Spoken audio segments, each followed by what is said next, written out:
You'll get through this. Hope and help for your turbulent times by Max Lucado, read by Mo Sena. Thomas Nelson, recorded in 2020, São Paulo, Brazil. Chapter 2. Down, down, down to Egypt. Joseph's troubles started when his mouth did. He came to breakfast one morning, bubbling and blabbing, and sickening detail about the images he had seen in his sleep. Sheaves of wheat lying in a circle, all bundled up, ready for harvest, each one tagged with the name of a different brother: Reuben, Gad, Levi, Zebulun, Judah. Right in the center of the circle was Joseph's sheaf. In his dream, only his sheaf stood up. The implication? He will bow down to me. Did he expect his brothers to be excited about this? To pat him on the back and proclaim, "We will gladly kneel before you, our dear baby brother"? They didn't. They kicked dust in his face and told him to get lost. He didn't take the hint. He came back with another dream. Instead of sheaves, it was now stars, a sun and a moon. The stars represented the brothers. The sun and moon symbolized Joseph's father and deceased mother. All were bowing to Joseph. Joseph, the kid with the elegant coat and soft skin. They bowed down to him? He should have kept his dreams to himself. Perhaps Joseph was thinking that very thing as he sat in the bottom of that cistern. His calls for help hadn't done any good. His brothers had seized the chance to seize and silence him once and for all. But from the deep in the pit, Joseph detected a new sound, the sound of a wagon and a camel, maybe two, then a new set of voices. Foreign. They spoke to the brothers with an accent. Joseph strained to understand the conversation. We'll sell him to you." "How much?" "Trade for your camels." Joseph looked up to see a circle of faces staring down at him. Finally, one of the brothers was lowered into the pit on the end of a rope. He wrapped both arms around Joseph, and the others pulled them out. The traders examined Joseph from head to toe. They stuck fingers in his mouth and counted his teeth. They pinched his arms for muscle. The brothers made their pitch. "Not an ounce of fat on those bones, strong as an ox. He can work all day." The merchants huddled, and when they came back with an offer, Joseph realized what was happening. Stop this right now. I am your brother. You can't sell me." His brothers shoved him to the side and began to barter. "What will you pay for him?" "We'll give you 10 coins. No less than 30. 15 and no more. 25. 20, and that is our last offer." The brothers took the coins, grabbed the fancy coat, and walked away. Joseph fell on his knees and wailed. The merchants tied one end of a rope around his neck and the other to the wagon. Joseph, dirty and tear-stained, had no choice but to follow. He fell in behind the creaking wagon and the rack-ribbed camels. He cast one final glance over his shoulder at the backs of his brothers, who disappeared over the horizon. "Help me!" No one turned around. His brothers sold him for 20 pieces of silver to the Ishmaelites, who took Joseph with them down to Egypt. Genesis 37:28. The message. Down to Egypt. Just a few hours ago, Joseph's life was looking up. He had a new coat and a pampered place in the house. He dreamed his brothers and parents would look up to him, but what goes up must come down, and Joseph's life came down with a crash. Put down by his siblings, thrown down into an empty well, let down by his brothers and sold down the river as a slave, then led down the road to Egypt. Down, down, down, stripped of name, status, position, everything he had, everything he thought he'd ever have, gone, vanished, poof, just like that. Just like you? Have you been down in the mouth, down to your last dollar, down to the custody hearing, down to the bottom of the pecking order, down on your luck, down on your life, down to Egypt? Life pulls us down. Joseph arrived in Egypt with nothing, not a penny to his name, or a name worth a penny. His family tree was meaningless. His occupation was despised. The clean-shaven people of the pyramids avoided the woolly Bedouins of the desert. No credentials to stand on, no vocation to call on, no family to lean on. He had lost everything, with one exception, his destiny. Those odd dreams had convinced Joseph that God had plans for him. The details were vague and ill-defined, for sure. Joseph had no way of knowing the specifics of his future, but the dreams had told him this much. He would have a place of prominence in the midst of his family. Joseph latched on to this dream for the life jacket it was. How else do you explain this survival? The Bible says nothing about his training, education, superior skills, or talents. But the narrator made a lead story out of Joseph's destiny. The Hebrew boy lost his family, dignity, and home country, but he never lost his belief in God's belief in him. Trudging through the desert toward Egypt, he resolved, "It won't end this way. God has a dream for my life." While wearing the heavy chains of the slave owners, he remembered, "I've been called to more than this." Dragged into a city of strange tongues and shaved faces, he told himself, "God has greater plans for me."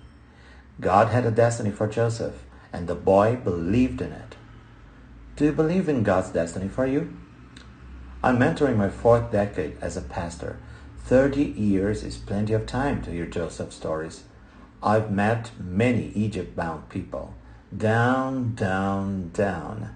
I've learned a question to ask. If you and I were having this talk over coffee, this is the point where I would lean across the table and say, "What do you still have that you cannot lose?" The difficulties have taken much away. I get that. But there is one gift your troubles cannot touch. Your destiny. Can we talk about it? You are God's child. He saw you, picked you, and placed you. You did not choose me. I chose you. John 15:16. NCV.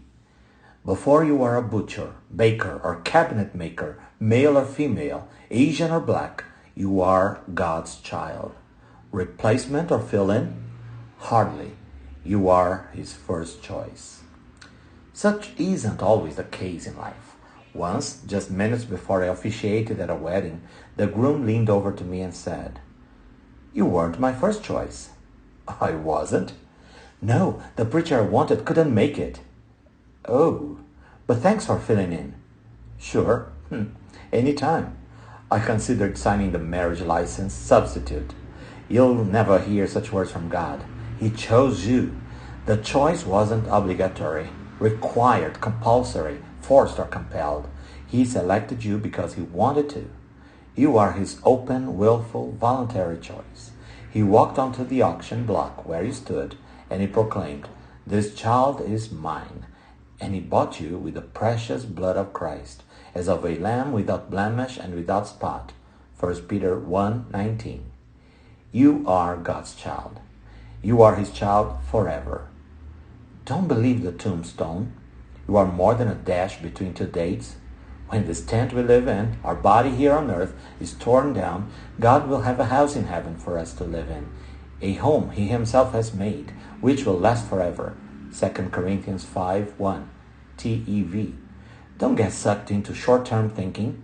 Your struggles will not last forever, but you will. God will have his Eden. He is creating a garden in which Adams and Eves will share in his likeness and love, at peace with each other, animals and nature. We will rule with him over land, cities, and nations. If we endure, we shall also reign with him. 2 Timothy 2:12. Believe this. Clutch it. Tattoo it on the interior of your heart. It may seem that the calamity sucked your life out to sea, but it hasn't. You still have your destiny. My father walked the road to Egypt. Family didn't betray him. His health did. He had just retired. He and Mom had saved their money and made their plans. They wanted to visit every national park in their travel trailer. Then came the diagnosis: amyotrophic lateral sclerosis, ALS, or Lou Gehrig's disease, a cruel, degenerative disease that affects the muscles. Within months, he was unable to feed, dress, or bathe himself. His world, as he knew it, was gone. At the time, my wife, Danoline, and I were preparing to do mission work in Brazil. When we got the news, I offered to change my plans. How could I leave the country while it was dying? Dad's reply was immediate and confident. He was not known for his long letters, but this one took up 4 pages and included the following imperative. In regard to my disease, and you're going to Rio, that is really an easy answer for me, and that is, go. I have no fear of death or eternity. So don't be concerned about me. Just go. Please him. Dad lost much. His health, retirement, years with his children and grandchildren, years with his wife. The loss was severe, but it wasn't complete. Dad, I could have asked, what do you have that you cannot lose? He still had God's call on his heart. We forget this on the road to Egypt. Forgotten destinies litter the landscape like carcasses. We redefine ourselves according to our catastrophes. I am the divorcee, the addict, the bankrupt business person, the kid with the disability, or the man with the scar. We settle for a small destiny. To make money, make friends, make a name, make muscle, or make love with anyone and everyone. Determine not to make this mistake. Think you have lost it all? You haven't. God's gifts and God's call are under full warranty, never canceled, never rescinded. Romans 11:29, the Message. Hear and heed yours. Here's how it works. Your company is laying off employees. Your boss finally calls you into his office. As kind as he tries to be layoff, as is a layoff. All of a sudden you are cleaning out your desk. Voices of doubt and fear raise their volume. How will I pay the bills? Who is going to hire me? Dread dominates your thoughts. But then you remember your destiny. What do I have that I cannot lose? Wait a second. I am still God's child. My life is more than this life. These days are a vapor, a passing breeze. This will eventually pass. God will make something good out of this. I will work hard, stay faithful, and trust Him no matter what. Bingo! You just trusted your destiny. Try this one. Your fiancé wants his engagement ring back. All those promises and the proposal melted the moment he met the new girl at work. The jerk, the bum, the no-good scum. Like Joseph, you've been dumped into the pit. And, like Joseph, you choose to heed the call of God on your life. It's not easy. You're tempted to get even. But you choose instead to ponder your destiny. I am God's child. My life is more than this life, more than this broken heart. This is God's promise. And unlike that sorry excuse for a guy, God won't break a promise. Another victory for God. Survival in Egypt begins with a yes to God's call on your life. Several years after Dad's death, I received a letter from a woman who remembered him. Ginger was only 6 years old when her Sunday school class made get well cards for aiding church members. She created a bright purple card out of construction paper and carefully lined it with stickers.